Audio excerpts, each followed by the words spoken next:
আপনাকে বলতে হবে আমাদের প্রিয় নবী সাল্লাল্লাহু আলাইহি সাল্লাম কোথায় জন্মগ্রহণ করেন এবং কত খ্রিস্টাব্দে জন্মগ্রহণ করেন। হবে না। আমাদের প্রিয় নবীর নাম কি এটা বলতে পারবেন? এটাও হবে না। নবী নবী সাল্লাল্লাহু আলাইহি সাল্লামের নামটা মনে নেই। কালেমা তাইয়্যিবাটা পড়তে পারবেন? বলেন।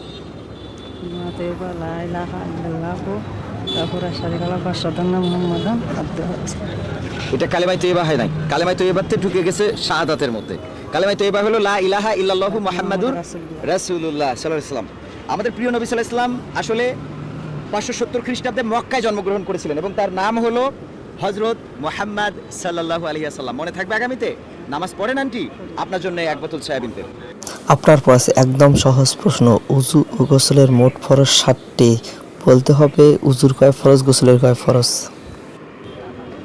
গোসলের 3 ফরজ, আর উযুতে ওযুতে 5 ফরজ। 5 ফরজ। জি। 3 আর 5 কত হয়? 3 আর 5 8। 8। অথচ উযু গোসলের মোট ফরজ হলো 7টি। তাইলে গোসলে যদি 3 হয় উযুতে কয়টা হবে? গোসলের 3 হইলে মোট ফরজ হলো 7টি। জি। উযু আর গোসল মিলাই। জি। তো আপনি বলেছেন গোসলের ফরজ 3টি, তাইলে উযুতে কয়টা হবে?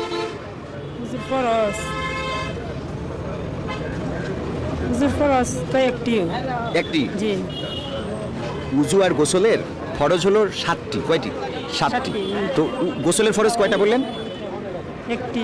গোসলেরও একটি। জি। উযুরও একটি। তাহলে 7টি আর 5টি কোণে যাবে?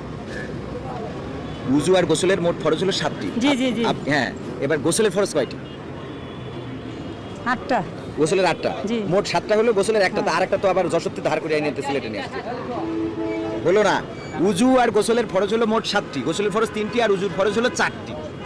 মনে থাকবে আগামীতে? জি, জি। আপনার জন্য আমরা দিচ্ছি এক বোতল সয়াবিন।